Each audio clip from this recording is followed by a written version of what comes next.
जय हिंद दोस्तों। कैसे हो आप लोग? आशा करता हूँ आप लोग अच्छे होंगे और अपनी तैयारी में व्यस्त होंगे।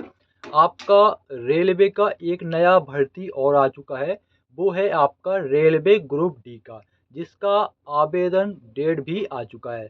तो जानेंगे रेलवे ग्रुप डी के बारे में कि बेसिकली रेलवे ग्रुप डी क्या होता है और रेलवे ग्रुप डी में कौन कौन सी पोस्टें आती हैं, आवेदन डेट क्या है, इसके अलावा कौन कौन इसमें आवेदन कर सकता है, योग्यता क्या मांगी जाएगी, क्या आपकी उम्र सीमा होना चाहिए और उम्र में कितने वर्ष की आपको छूट मिलने वाली है।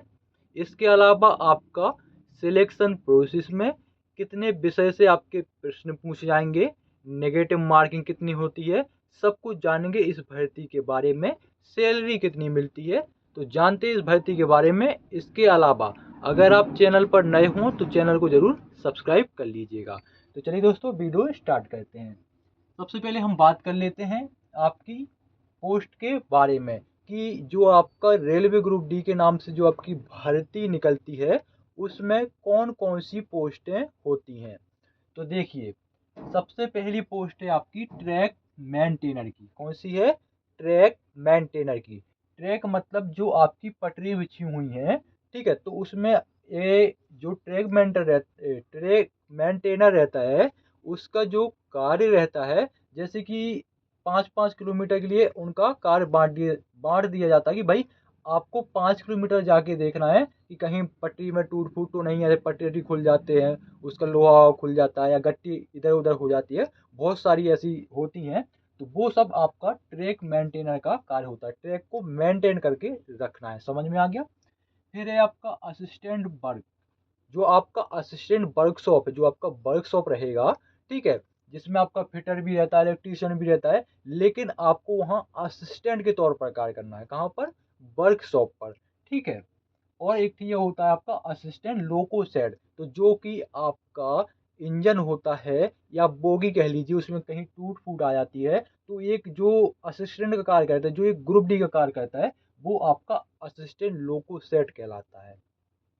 फिर है आपका गेट मैन का। तो गेट मैन आप जानते होंगे, जो जब आप देखते हो होंगे कि पटरी पर जब आपका लाइन आ जाता है तो वहाँ पर जैसे रोड निकलता है, आने जाने के बाहर निकलते हैं तो गेट लगा दिए जाते हैं ना, कहते हैं भाई सिग्नल रेल आ रही है उसके लिए सिग्नल देना पड़ेगा, इसलिए वो गेट बंद कर दिए जाते हैं, फिर खोल दिए जाते हैं, ट्रेन निकल जाती है। तो वही आपका गेट मैन का कार्य होता है। फिर है आपका असिस्टेंट ट्रैक मशीन। इसके अलावा आपका पॉइंट्समैन का कार्य हो गया। इसके अलावा हॉस्पिटल असिस्टेंट, जो रेलवे का खुद का एक हॉस्पिटल है, उसमें भी आपका जो गेट फोर का जो कार्य करना पड़ेगा, ठीक है, जो कि एक आया जैसा कार्य करता है, जिसमें महिलाएं भी बहुत सारे अप्लाई करती हैं क्योंकि इसमें आया जैसा कार्य रहता है, ठीक है, असिस्टेंट के तौर पर पट्टी अट्टी करना, इंजेक्शन वगैरह लगाना, ऐसी नॉर्मल सा कार्य वो आपका हॉस्पिटल असिस्टेंट का रहता है, ठीक है। फिर आपका असिस्टेंट सिग्नल टेलीकॉम। तो आप देखेंगे जो सिग्नल आपका ग्रीन कर देते हैं, रेड कर देते हैं, वही आपका असिस्टेंट सिग्नल टेलीकॉम का पद कहलाता है, ठीक है। तो ये हैं आपके कुछ पद जो कि आपके ग्रेड डी के अंतर्गत आते हैं। और कुछ पद इसमें इसमें नहीं, जैसे ये आपके असिस्टेंट वाले हैं, ग्रुप डी वाले हैं, और ऐसे ही पद आपके एनटीपीसी में भी है, लेकिन वो थोड़ी आपके सीनियर वाले हैं। ये ग्रुप डी वाले हो गए, वो ग्रुप सी वाले हो गए। समझ में आ गया? तो ये है आपकी ग्रुप डी की पोस्टें। अब बात करते हैं ग्रुप डी में अगर आपको अप्लाई करना है तो आपकी उम्र कितने वर्ष होने चाहिए। तो देखिए, इसमें 18 से 33 वर्ष आपकी उम्र होना चाहिए, ठीक है। वहीं आपको पता है कि कोरोना आया हुआ था, तो कोरोना का वजह से 3 वर्ष का छूट आपको अलग से मिलेगा।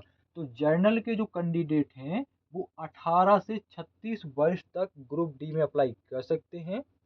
वहीं अगर ओबीसी कैंडिडेट हैं तो उनको 3 वर्ष की छूट मिलेगी, और एससी और एसटी कैंडिडेट हैं तो उनको 5 वर्ष की इसमें छूट दी जाती है। तो ये हो गया आपका एज रिलैक्सेशन। बात कर लेते हैं भाई साहब आपकी योग्यता के बारे में। देखो, पिछला जो भर्ती निकला हुआ है 2018 में, उसमें योग्यता मांगी है 10वीं पास, केवल 10वीं पास मांगी गई है। लेकिन अभी इसका क्लियर नहीं कह सकते। पहले जो उन्होंने नोटिफिकेशन निकाला तो उन्होंने किया कि भाई 10वीं पास और प्लस आईटीआई होना चाहिए। पिछला जो नोटिफिकेशन निकला उन्होंने कहा 10वीं पास प्लस ITI भी होना चाहिए। लेकिन फिर आपका ट्विटर कंपनी से जो भी चलाओ, उसके बाद फिर उन्होंने नया नोटिस निकाला, फिर केवल 10वीं पास उन्होंने कर दिया था। लेकिन इस वर्ष वो कैसा करते हैं, केवल 10वीं पास निकालते हैं, ITI को भी शामिल करते हैं। वो फुल नोटिफिकेशन आने पर ही पता चलेगा। लेकिन इतना ज़रूर है कि आपका काफ़ी बड़ी मात्रा में भर्ती निकलता है, तो हो सकता है 10वीं पास कर दें। अगर ITI करेंगे तो भाई जनसंख्या घट जाएगी, फिर इनके अलावा फिर इनके लिए ITI लगेगा। समझ सकते हो, वो आपका नोटिफिकेशन पर डिपेंड करता है। लेकिन फिलहाल पिछली भर्ती की अकॉर्डिंग अगर हम बात करें तो 10वीं पास ही इसकी योग्यता है। ठीक है, और अलग से भी कुछ नहीं कह सकते। बात करें एप्लीकेशन फीस के बारे में, तो सभी को पता है वही, जनरल OBC EWS के 500 रुपये, SC ST के लिए 250 रुपये। बात कर लेते हैं ऑनलाइन डेट के बारे में, इसका आवेदन कब होगा, फिर हम जानेंगे इसके एग्जाम पैटर्न और सैलरी के बारे में। तो इसके फॉर्म सितंबर अक्टूबर माह में आपको देखने को मिलेंगे। तो जो आपका सितंबर अक्टूबर का जो माह है, वहाँ पर आपका किसी भी महीने में, वो सॉरी किसी भी सप्ताह में आपका नोटिफिकेशन जारी हो सकता है। ठीक है, क्लियर है 100%। बात कर लेते हैं आप सिलेक्शन प्रोसेस के बारे में।